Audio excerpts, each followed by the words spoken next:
So welcome back, everybody. It's so nice to see some faces that I've known and that have been coming here for quite a long time. And welcome for the new people to Enlighten Education Trust. My name is Ashley Templekamp, and I am here today to inspire you, mostly. And hopefully you will take away some new skills and some ideas for next term.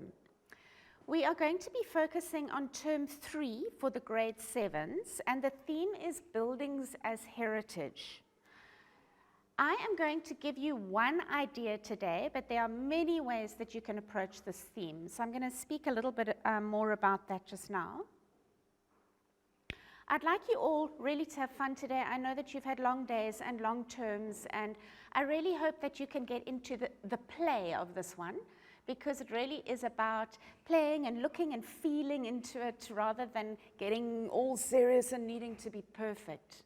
So we're going to focus on textures and shapes and doing something from the heart.